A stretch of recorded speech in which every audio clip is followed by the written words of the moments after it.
deals with actually the topic we were just talking about, engaging youth. So I need a motion from a member of the board. Moved by Mr. Mullins, second by Vice Chair Bartlett. All those in favor? Opposed? That's carried. Please come forward. You can sit down and right at the table there and make yourself comfortable. And if you could just press the purple button on one of those units, that will turn on your microphone. It should turn on your microphone. There you go. So welcome, and I think by our procedural bylaw you have 10 minutes maximum. Yes, I will make sure that it's within that 10 minutes or less. Okay. All right, good. Thank you. Mr. Chair, members of the board, ladies and gentlemen,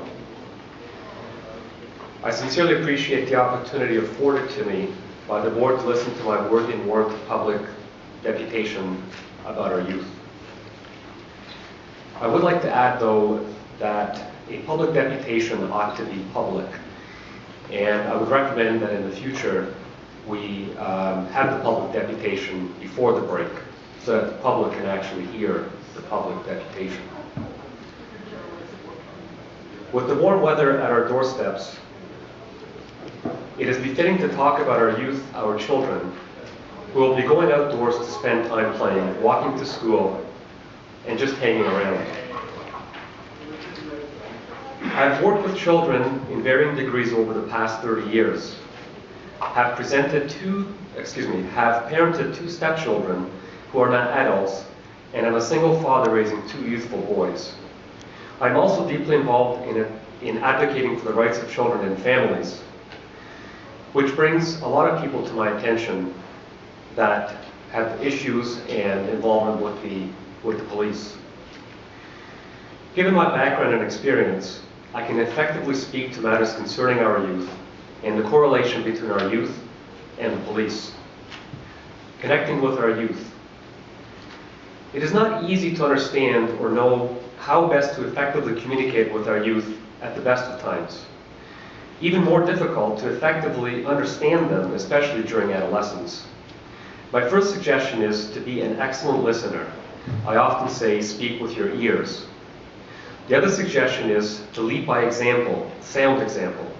Children copy and mimic what they see and what they hear. Our police force is under tremendous pressure to ensure our safety and well-being. Their fundamental principle is to keep the Queen's peace in due bounds of the law. We are under even deeper pressure as over 50% of our families are broken, which leads to many unhappy and even angry children who struggle to fit in and cope with the massive stress as a consequence of a broken home. This often leads to alcohol and drug abuse, which exacerbates the already volatile conditions for these children. I've always taught my children to trust and respect the police, as they are your friend, I tell them. My children, and I know many police officers, some that were children themselves and now employed dealing with high-risk warrant executions, while others are on the SWAT team dealing with extreme policing matters. I listen to what they deal with and can easily discern the difficulty of their job. I continue to have tremendous respect for our police force and our police officers. Suicide and bullying. Many are unaware that 8 males and 1 female commit suicide each day in Canada, according to academics. This includes youth. Dr. Paul Links, professor of psychiatry at the University of Toronto, identified that divorce has a tremendously negative effect on men, leading to suicide that is 8 times more likely to be a male than females in the general population. Most everyone is aware of the very sad case where Rita Parsons took her own life after being allegedly raped while being heavily intoxicated. She was the victim of severe bullying online where she was shamed publicly. That drove her to such extremes and such stresses that she was just unable to cope and expired. These are very tragic situations, but are not isolated and are more frequent than the highly publicized suicide of which I just mentioned. I must say that the majority of my experience with the York Regional Police in my 22 years living in the region has been an extremely positive one. However, there have been instances where the police have done a very poor job putting this police force in disrepute. Having a background in business for about 30 years, I know the purpose of the board, which is the governing body of a corporation or organization responsible for that body, including overseeing it. Having said that, the board must be cognizant of what the police force is doing in all cases. As such, it is my duty as a member of the public to bring to your attention by public deputation that in the past several years, it has come to my attention with verbatim proof that a father with his 2 children was grossly intimidated by no less than 5 officers, including 2 SWAT officers, as his father filmed an event over 100 feet away. A police officer questioned an 8-year-old child without the consent of the father, a father who was being intimidated for absolutely no reason at all. One of these officers continued to intimidate now a witness in court, again in front of his children.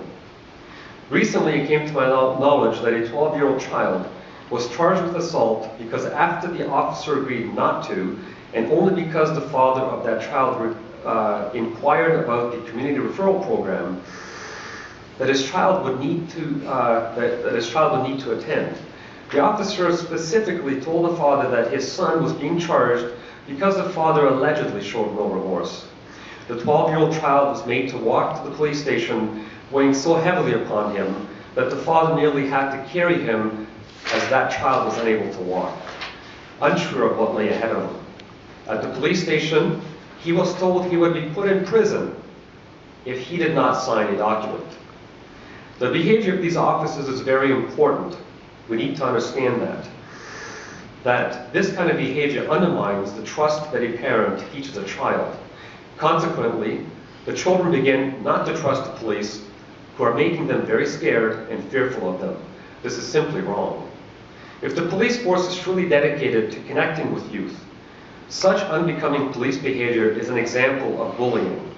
An act children are taught is simply unacceptable.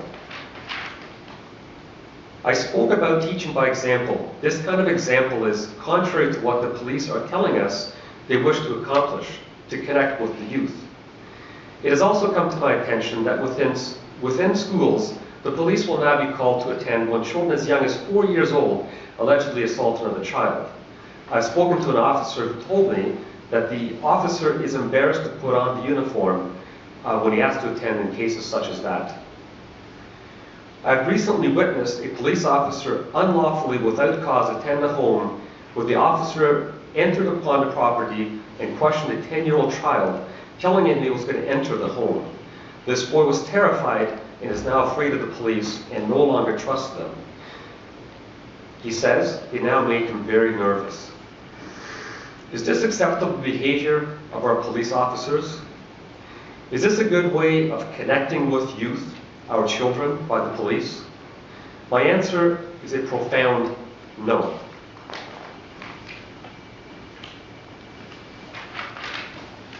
I offer recommendations. My suggestion is that we attempt restorative justice with our youth rather than applying the criminal code in cases of minor error. The police should only attend at schools when all other restorative justice fails, and in cases where there is imminent risk of harm to a child or school staff. The police should make every effort to understand that you must treat a child with dignity and respect, the same as a child must treat all officers respectfully. If our youth are subject to strict application of the law, then they need to be taught what the law is and the real actual consequences for violation thereof. Our youth should respect, not fear the police, and that is a good starting point if the police expect any healthy and effective communication with our youth, our children. These are my respectful submissions within my public deputation today. Thank you. Well, Mr. Minster, thank you very much, and I appreciate you keeping your comments in as general terms as possible. And would just say, and I'm sure the chief can also provide some additional comments, there are obligations the police service has, and they have to meet those obligations. And at times, the presence of a police officer can be interpreted in a number of ways, especially when you're young. And it can be an intimidating experience depending on why they're there. So I appreciate the sensitivity that you brought to the attention of the board, and I think we're proud of the training that takes place with our police officers in dealing with a number of difficult situations, and recognizing that maybe some of the things you are asking for may actually be requests of other levels of government in terms of what the police are obligated to do, and these are never easy situations. So I think I'm going to leave it at that, unless we want some additional comment. I thank you for taking the time to present here, and I know that you've got some additional meetings with I think Deputy Chief Heritage, and hopefully you'll be able to get into a little bit more detail with him on a one-on-one basis.